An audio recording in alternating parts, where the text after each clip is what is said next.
Hello दोस्तों, मैं हूं सिद्धार्थ और लर्नर हूं में आप लोगों का एक बार फिर से बहुत बहुत स्वागत करता हूं। जो सेकेंड लेक्चर था हमारा एनालॉग इलेक्ट्रॉनिक्स का सेमीकंडक्टर से रिलेटेड, तो उसकी क्विज़ आज हम अटेम्प्ट करने वाले हैं।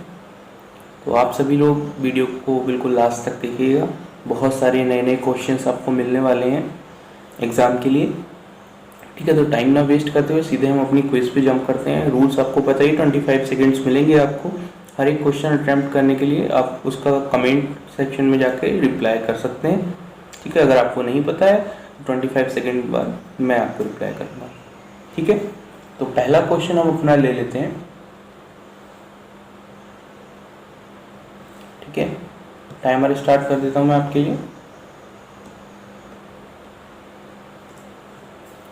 At room temperature, resistivity of pure germanium in ohm centimeter। तो यहाँ पर जर्मेनियम की रेसिस्टिविटी पूछी गई है। ये आप सभी को पता है, जर्मेनियम क्या है, आपका एक सेमीकंडक्टर है। तो आपको जर्मेनियम की रेसिस्टिविटी बतानी है। ओके, इसका जो राइट आंसर है वो है ए,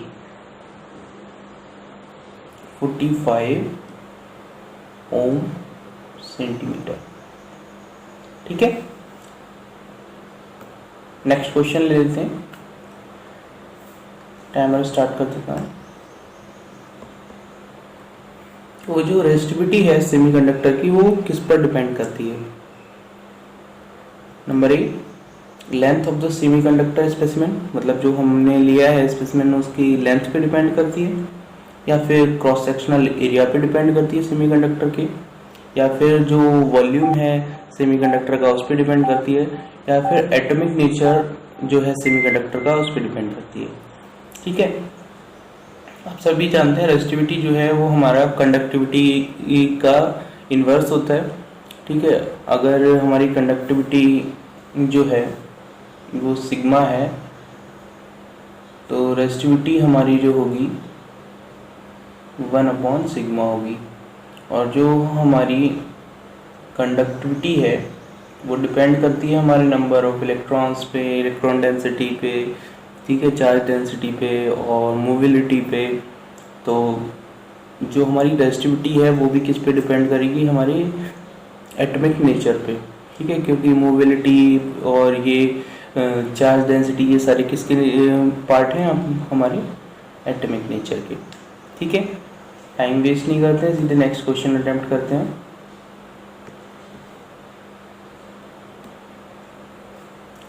resistivity measurement are often use to determine. Resistivity measurement हम किस लिए यूज करते हैं ज़्यादातर? ठीक है, सबसे पहला जो इन्होंने दे रखा है वो है carrier concentration in intrinsic semiconductor में। कैरियर कंसंट्रेशन जांचने के लिए हम यूज करते हैं, या फिर कैरियर कंसंट्रेशन एक्सट्रिंसिक सेमीकंडक्टर्स में यूज करते हैं, या फिर life time of polycrystalline materials के लिए यूज करते हैं हम, या फिर इनमें से कोई भी ऑप्शन नहीं है।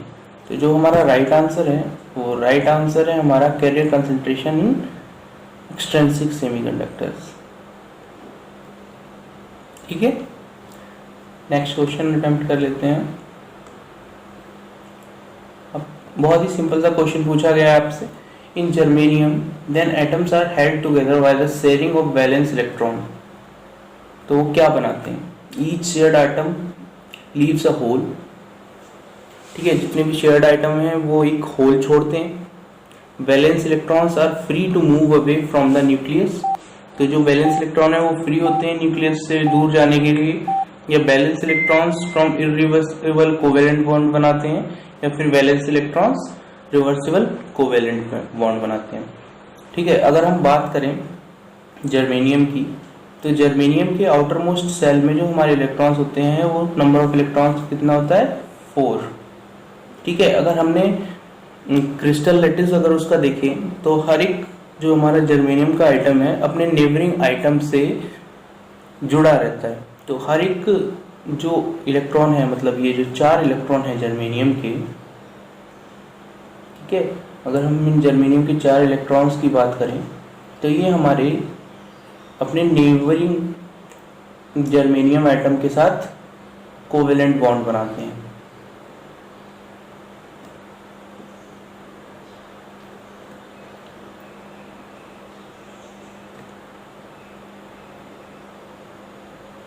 टोटल इलेक्ट्रॉन्स कितने हो गए 8।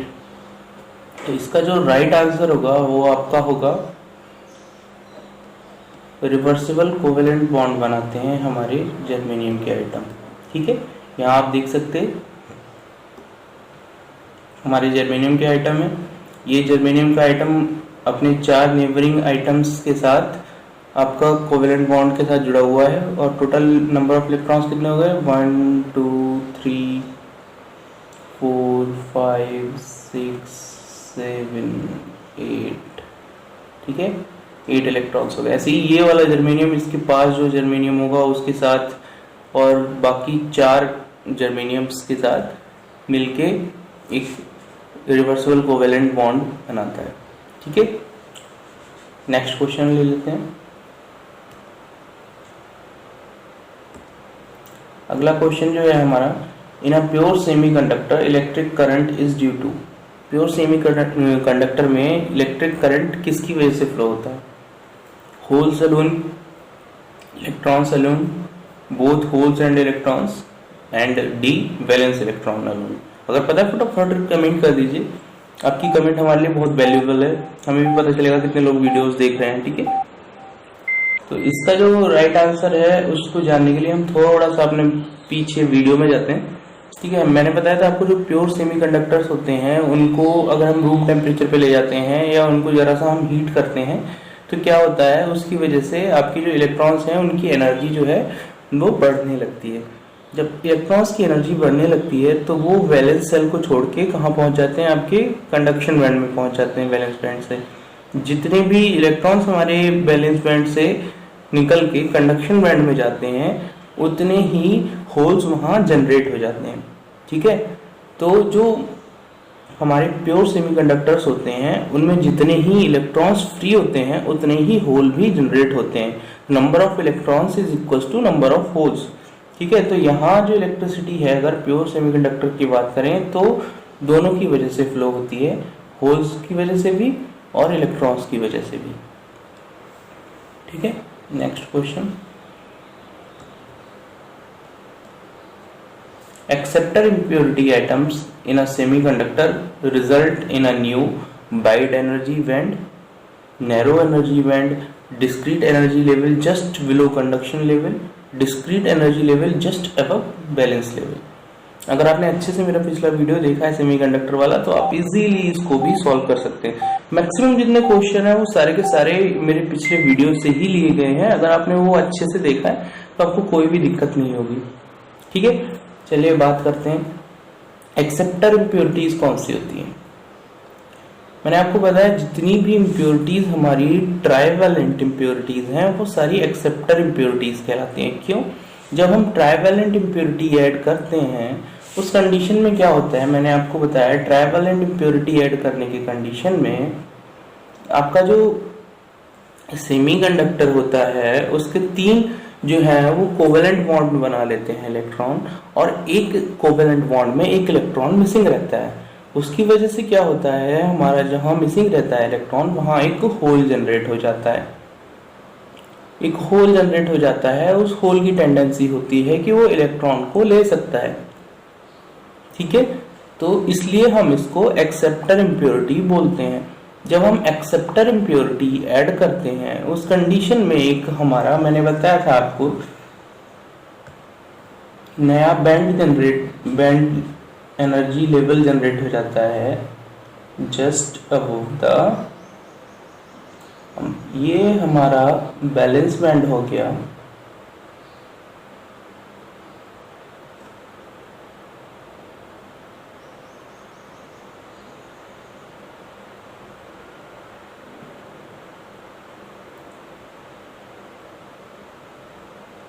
ठीक है,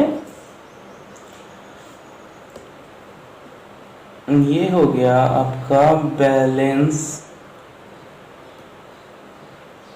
बैंड। ये है हमारा कंडक्शन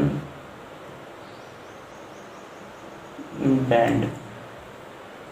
तो जब हम इसमें ट्राइवैलेंट इम्प्योरिटी मिलाते हैं, यह है हमारा EC, EV, एक नया लेवल जनरेट हो जाता है just below the conduction band, इसको हम बोलते हैं ईडी, डोपिंग एनर्जी लेवल। ठीक है, ये कहाँ जनरेट होता है? Just below the conduction level. तो इसका आंसर हमारा क्या होगा? एक नया डिस्क्रीट एनर्जी लेवल जनरेट हो जाता है just below the conduction level. ठीक है, नेक्स्ट क्वेश्चन अटेम्प्ट करते हैं। बहुत ही इजी क्वेश्चन है दोस्तों, अगर आपको पता है फटाफट से कमेंट कीजिए। एन टाइप सेमीकंडक्टर है वो पॉजिटिवली चार्ज्ड होता है या निगेटिवली चार्ज्ड होता है या इलेक्ट्रिकली न्यूट्रल होता है। Not used in semiconductor devices में हम एन टाइप यूज ही नहीं करते हैं। ठीक है, तो इसका आंसर क्या होगा?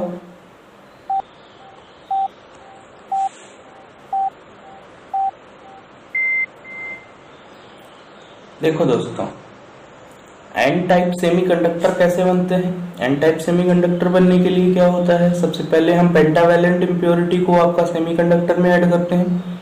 जब हम पेंटावैलेंट इम्प्योरिटी को सेमीकंडक्टर में ऐड करते हैं तो उस कंडीशन में क्या होता है? हमारा 4 इलेक्ट्रॉन्स जो हैं वो नेबरिंग आपके सेमीकंडक्टर एटम्स के साथ कोवैलेंट बॉन्ड बना लेते हैं। ठीक है, एक इलेक्ट्रॉन जो है आपका एटम से लूजली बाउंड रहता है। ठीक है, एक आइटम से इलेक्ट्रॉन लूजली बाउंड रहता है जो जरा सी एनर्जी मिलते ही फ्री हो जाता है, तो उसमें फ्री इलेक्ट्रॉन्स पाए जाते हैं। तो अगर हम एन टाइप सेमीकंडक्टर की बात करें तो इसमें क्या मिलता है आपको? Free electrons. सॉरी,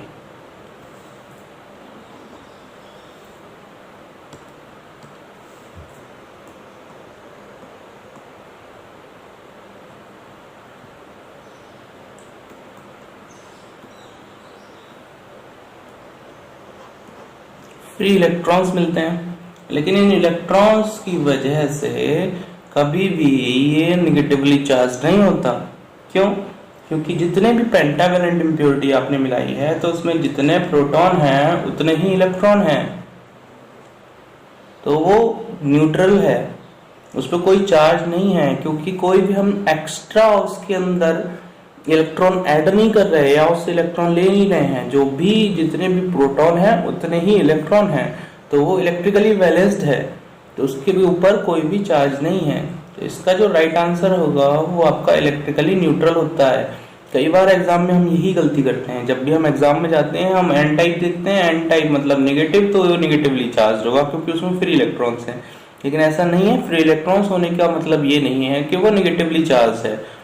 ठीक है, जब तक कि हम उससे कोई ना कोई चार्ज को निकाल नहीं लेते तब तक वो निगेटिवली चार्ज नहीं हो सकता।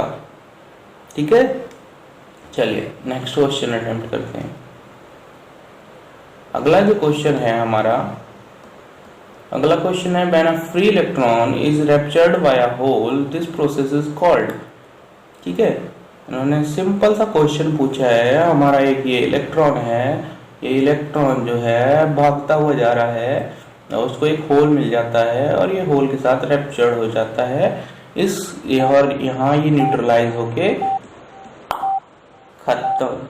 तो इसको क्या बोलेंगे हम? रिकॉम्बिनेशन, डिफ्यूजन, ड्रिफ्ट या रेस्टोरेशन। तो इसका जो राइट आंसर है आपका वो है रिकॉम्बिनेशन। इसको समझने के लिए भी हम बैलेंस बैंड का यूज कर सकते हैं, बैंड थ्योरी का यूज कर सकते हैं।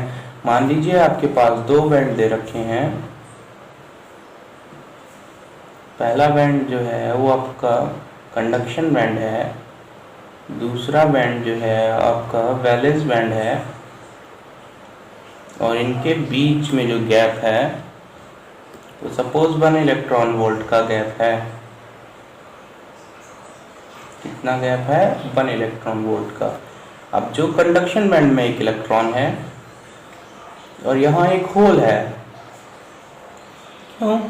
क्योंकि हमने जब इसको एनर्जी दी होगी तो यहाँ से इलेक्ट्रॉन छोड़ के कहाँ चला गया होगा? हमारा बैलेंस बैंड में। कंडक्शन बैंड में, सॉरी, बैलेंस बैंड का इलेक्ट्रॉन निकल के कंडक्शन बैंड में चला गया।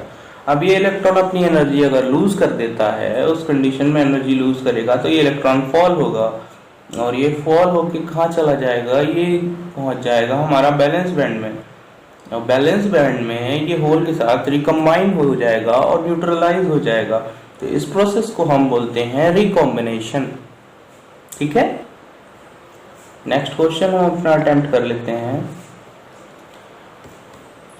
नेक्स्ट क्वेश्चन जो है आपके लिए, imperfections in crystal structure results in, जो क्रिस्टल के इम्परफेक्शन है उसकी वजह से क्या होता है, इंक्रीज्ड कंडक्टिविटी, कंडक्टिविटी बढ़ जाती है, डिक्रीज्ड कंडक्टिविटी, कंडक्टिविटी कम हो जाती है, इंक्रीज्ड मोबिलिटी और decreased mobility.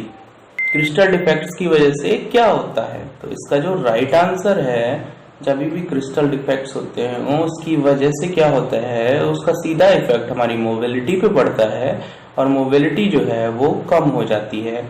Right answer is D. ठीक है, नेक्स्ट क्वेश्चन,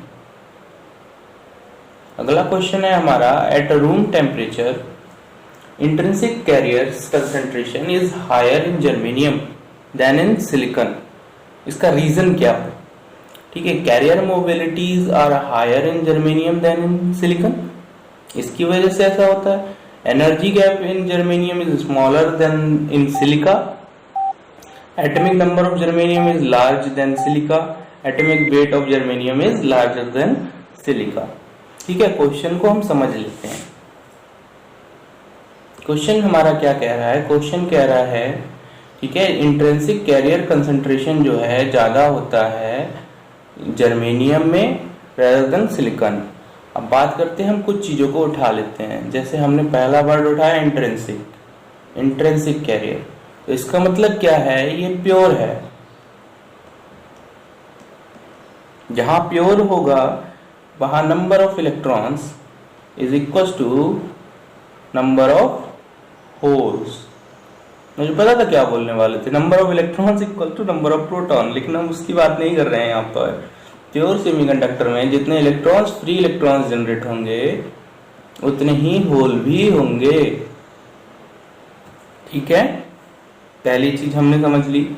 दूसरी हम बात करते हैं, जर्मेनियम में कैरियर कंसंट्रेशन ज्यादा है और सिलिकॉन में कम है। अब इसका रीजन क्या है, आप सभी जानते हैं जो Eg की वैल्यू है जर्मेनियम के लिए होती है 0.785 और जो Eg की वैल्यू है सिलिकॉन के लिए होती है 1.21। ठीक है, ये है हमारा सिलिकॉन के लिए, ये है हमारा जर्मेनियम के लिए। अब सपोज मैं इसको एनर्जी देता हूं, एक ये क्रिस्टल है, एक ये क्रिस्टल है,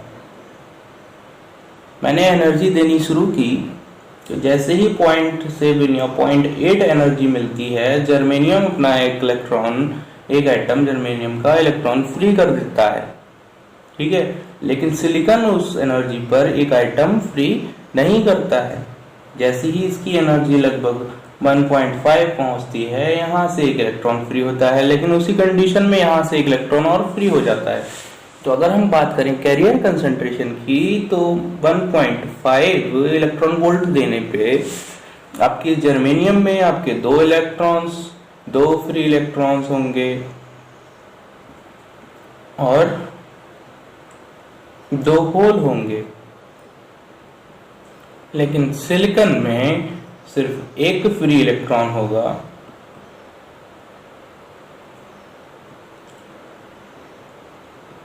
और एक ही होल होगा। तो यहां से क्लियरली आपको पता चल रहा है कि इसका जो रीजन है कैरियर कंसंट्रेशन कम होने का, वो सीधा सीधा डिपेंड करता है आपका एनर्जी गैप पे। तो एनर्जी गैप जो जर्मेनियम का है वो बहुत कम होता है सिलिकॉन के कंपैरिजन में, इसीलिए उसका कैरियर कंसंट्रेशन ज्यादा होता है सिलिकॉन के कंपैरिजन में। ठीक है, B is the right answer. Next question, next question जो हमारा पूछा गया है उसमें पूछा है an intrinsic semiconductor at absolute zero temperature.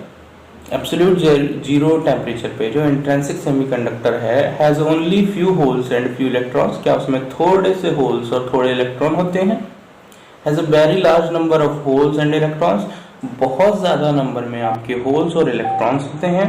Behaves like a good conductor, एक अच्छे कंडक्टर की तरह बिहेव करता है, या फिर behaves like a good insulator, एक अच्छे इंसुलेटर की तरह बिहेव करता है।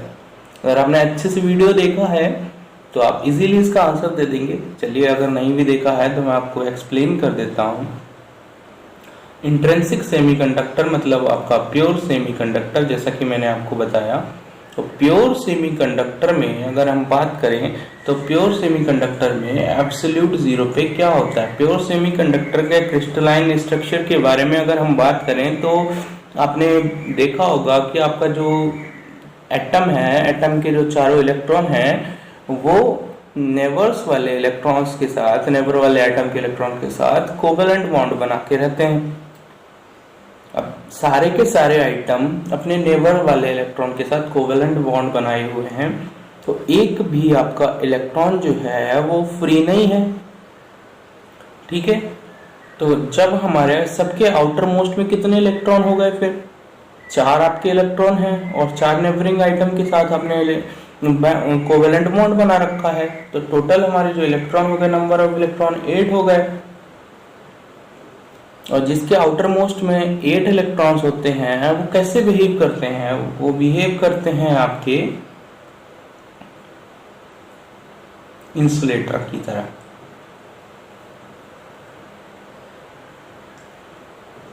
क्यों इंसुलेटर की तरह बिहेव करते हैं? उनके पास ना आपका फ्री इलेक्ट्रॉन है,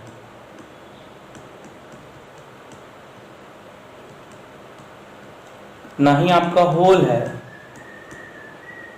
तो जब उनके पास कैरियर ही नहीं है, चार्ज कैरियर ही नहीं है, तो उनके अंदर करंट फ्लो नहीं होगा। लेकिन होता क्या है, सेमीकंडक्टर में रूम टेम्परेचर पर भी आपका कुछ ना कुछ इलेक्ट्रॉन और होल के पेयर फ्री हो जाते हैं। लेकिन यहाँ जो हम बात कर रहे हैं, यहाँ हम बात कर रहे हैं एब्सोल्यूट जीरो की। एब्सोल्यूट जीरो मतलब 0 केल्विन, 0 डिग्री केल्विन की बात कर रहे हैं हम।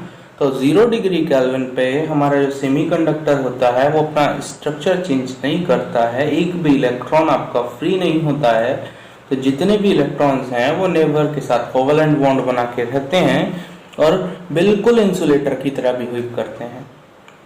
तो जो राइट आंसर होगा वो आपका behaves like a good insulator, एक अच्छे इंसुलेटर की तरह बिहेव करते हैं 0 डिग्री केल्विन पे जितने भी हमारे सेमीकंडक्टर्स होते हैं। ठीक है, नेक्स्ट क्वेश्चन हम अपना उठा लेते हैं। अगला क्वेश्चन जो है बहुत ही इजी है। एक जर्मेनियम का जो एटम है वो कितने आपके 4 वैलेंस इलेक्ट्रॉन कैरी करता है, या 6 वैलेंस इलेक्ट्रॉन कैरी करता है, या 4 प्रोटॉन कैरी करता है, या 6 प्रोटॉन कैरी करता है। ठीक है, अगर हम जर्मेनियम की बात करें तो जर्मेनियम का जो एटॉमिक नंबर होता है वो होता है 32। ठीक है, तो जो नंबर ऑफ इलेक्ट्रॉन्स हो गए वो हो गए आपके 32 और नंबर ऑफ प्रोटॉन्स हो गए वो हो गए 32। अब यहां से अगर हम देखें 4 प्रोटॉन और 6 प्रोटॉन, ये दो आंसर तो पहले ही गलत हो गए आपके। अब बात कर रहा है बैलेंस इलेक्ट्रॉन की। पिछले वीडियो में मैंने आपको बताया बैलेंस इलेक्ट्रॉन वो इलेक्ट्रॉन होते हैं जो आउटर मोस्ट ऑर्बिट में पाए जाते हैं। ठीक है, तो जर्मेनियम के आउटर मोस्ट में कितने इलेक्ट्रॉन्स पाए जाएंगे? ठीक है, तो अगर हम बात करें जर्मेनियम की तो जर्मेनियम के आउटर मोस्ट में फर्स्ट में आपके हो गए 2 इलेक्ट्रॉन्स,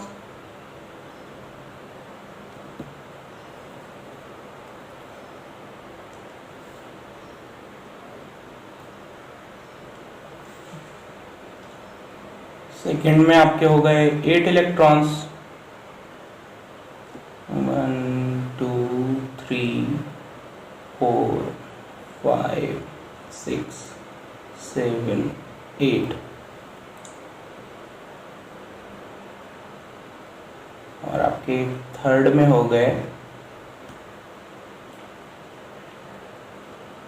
1 2 3 4 5 6 7 8 9 10 11 12 13 14 15 16 17 एंड 18। ठीक है, अब लास्ट हमारा जो आउटर मोस्ट सेल बचा, यानी कि जो हमारा बैलेंस सेल बचा, उसमें कितने इलेक्ट्रॉन्स बचे हमने काउंट कर लिए, इक्वल्स टू 2 प्लस 8 10 हो गए प्लस 18, ठीक है 28 हो गए। तो टोटल इलेक्ट्रॉन जो हमारे बचे वो बचे हमारे 4, 1 2 3 4। तो जो नंबर ऑफ बैलेंस इलेक्ट्रॉन हो गया वो हो गया 4। आउटर मोस्ट में हमारे कितने इलेक्ट्रॉन्स हैं, 4, तो बैलेंस इलेक्ट्रॉन जो हैं वो हमारे होंगे 4। ठीक है, और जर्मेनियम जो है हमारा 4th ग्रुप में आता है, तो यहां से भी हम बता सकते हैं कि इसके आउटर मोस्ट में 4 इलेक्ट्रॉन्स होंगे। Right answer is 4 valence electrons. Next question attempt कर लेते हैं। अगला क्वेश्चन जो है, in germanium an electron in a conduction band is bounded to its parent atom, इसके पेरेंट आइटम के साथ बाउंडेड होता है, has higher energy than an electron in the valence band, valence band में इलेक्ट्रॉन होता है उससे ज्यादा एनर्जी रखता है, इसके पास 0 चार्ज होता है, is located near the top of the crystal, तो ये क्रिस्टल के टॉप में लोकेट करता है। ठीक है, तो अगर हम बात करें कंडक्शन बैंड की, तो जैसा कि मैंने आपको पहले भी बताया है, कंडक्शन बैंड वो बैंड होता है जब बैलेंस बैंड के इलेक्ट्रॉन्स को हम एनर्जी देते हैं और वो आपके कोवेलेंट बॉन्ड से फ्री हो जाता है, और कोवेलेंट बॉन्ड से फ्री होने के बाद वो इलेक्ट्रॉन जो है आपका कंडक्शन बैंड में पहुंच जाता है, क्योंकि उस इलेक्ट्रॉन के पास कुछ ना कुछ खुद की एनर्जी आ जाती है। ठीक है, तो जब वो इलेक्ट्रॉन फ्री हो गया है तो वो कभी भी आपका पेरेंट आइटम के साथ बॉन्डेड नहीं है, तो पहला जो है वो आपका गलत हो गया।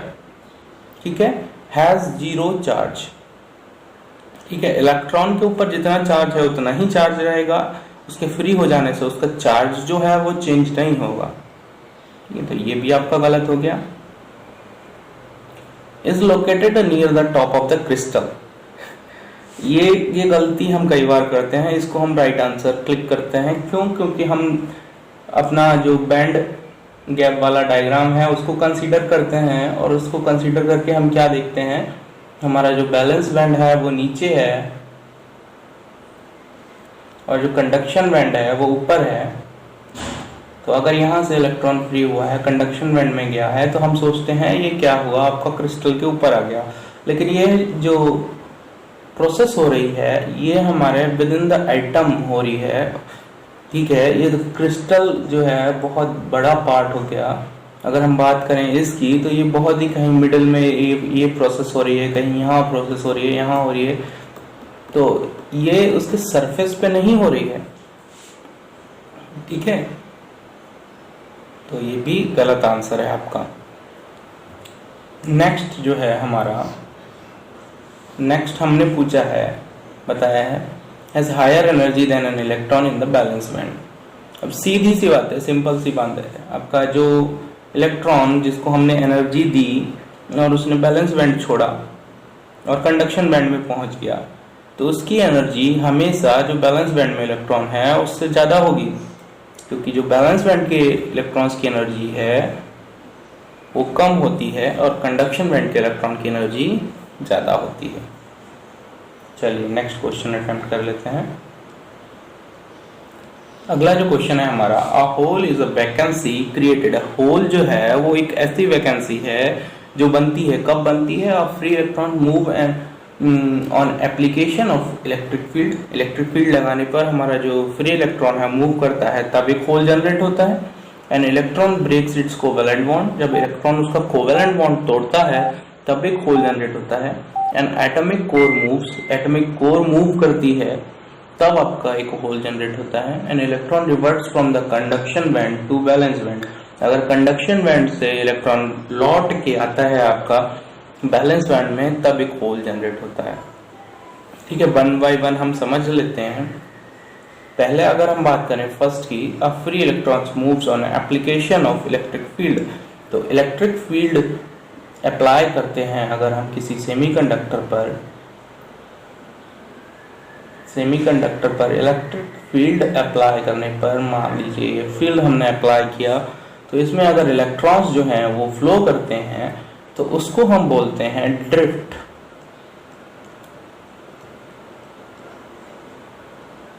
ठीक है, उसको हम होल नहीं बोलेंगे और होल उसकी वजह से जनरेट नहीं होता है, पहले से हमारे फ्री इलेक्ट्रॉन्स अवेलेबल हैं। ठीक है, और इलेक्ट्रॉन्स जो मूव कर रहे हैं इलेक्ट्रिक फील्ड अप्लाई करने की वजह से उसको हम ड्रिफ्ट बोलते हैं। तो पहला गलत हो गया।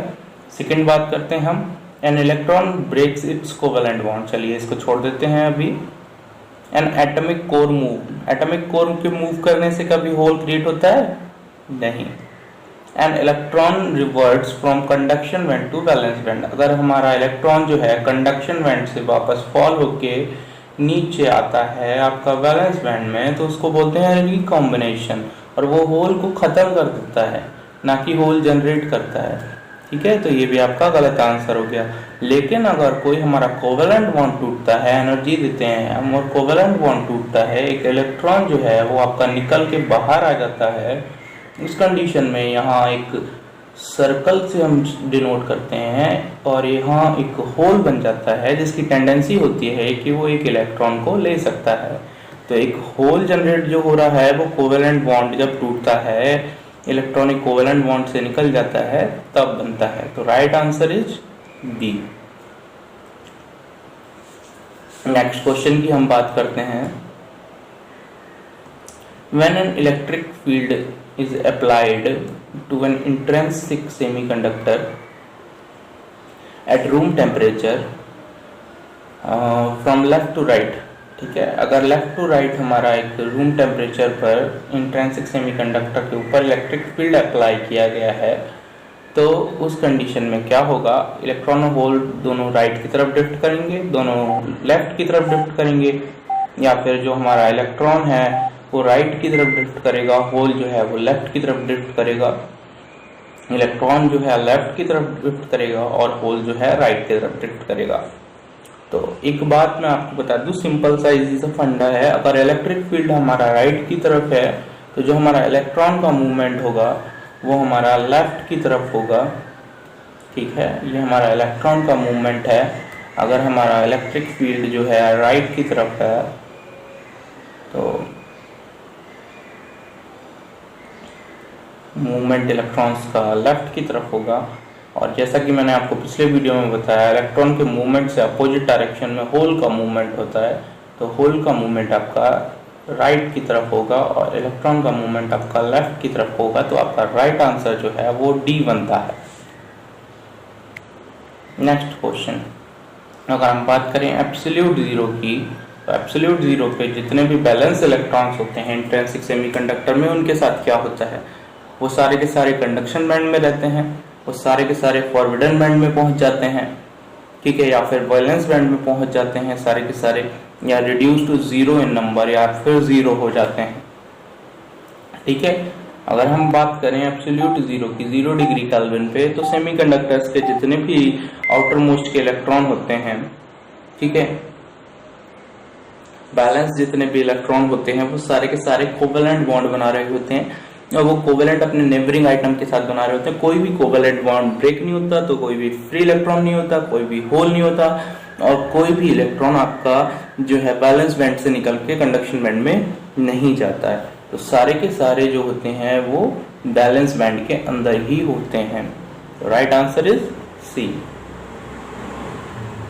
नेक्स्ट क्वेश्चन, ठीक है, सिंपल सा एक दे रखा हमको germanium. Germanium cannot be purified by zone refining method, is usually purified by the floating zone method, is more easily purified than silicon, has melting temperature higher than silicon. ये next topic का question आ गया है, चलिए कोई नहीं, आ गया है तो हम इसको उठा लेते हैं। नेक्स्ट टॉपिक में मैं आपको सेमीकंडक्टर्स का प्यूरिफिकेशन बताऊंगा, ठीक है। इसका जो राइट आंसर है is more easily purified than silicon. Silicon से भी इजीली इसको हम प्यूरिफाई कर सकते हैं जर्मेनियम को, ठीक है। ये याद रखिएगा, ये नेक्स्ट टॉपिक का क्वेश्चन है हमारा। नेक्स्ट टॉपिक में हम इस पे भी डिस्कस करेंगे, ठीक है। अगला क्वेश्चन हम ले लेते हैं। In a semiconductor rate of diffusion of charge carriers किस पे डिपेंड करता है? Depend on the mobility and the concentration gradient, depends on the concentration gradient alone, depends on the mobility alone, independent from mobility and concentration gradient. Simple सा question है, ठीक है। किस किस चीज पे डिपेंड करता है सेमीकंडक्टर का डिफ्यूजन चार्ज कैरियर्स का? वो डिपेंड करता है आपका मोबिलिटी पे डिपेंड करता है और कंसंट्रेशन ग्रेडियंट पे डिपेंड करता है, ठीक है। तो इसका राइट आंसर हो गया आपका ए।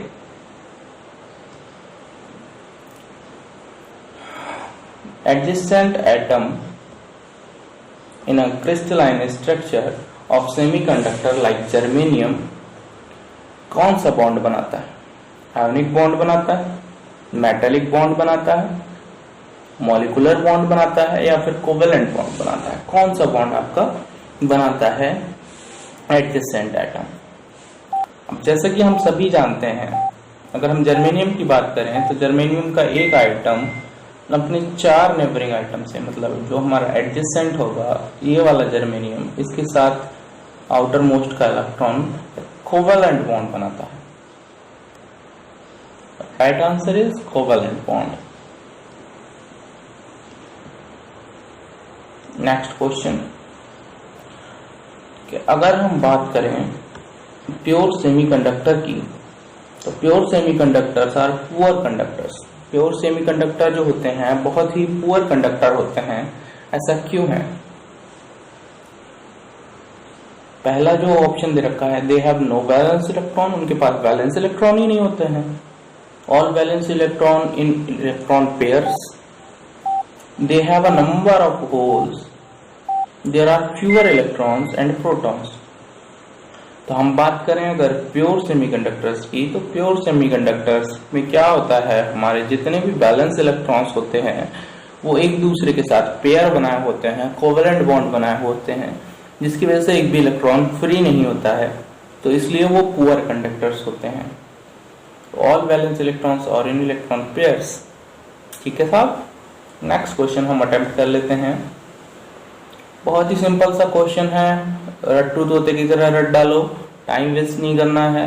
Forbidden energy gap in semiconductor is of the order of, क्या होता है ये मैं कई बार बता चुका हूँ, पहले वीडियो से आपको बताते चला आ रहा हूँ, ठीक है। इसमें बिल्कुल भी टाइम वेस्ट नहीं करना है, 1 इलेक्ट्रॉन वोल्ट होता है। नेक्स्ट क्वेश्चन,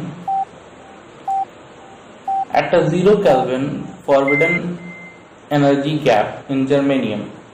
0 डिग्री केल्विन पे हमारा जो जर्मेनियम है उसमें फॉरबिडन एनर्जी गैप कितना होता है, ठीक है। अगर हम 0 डिग्री केल्विन की बात करें, ये अभी मैं आपको पहले भी बता चुका हूँ, पिछले क्वेश्चन में भी आपको रिपीट किया था, ठीक है। अगर आपको पता है तो कमेंट कीजिए।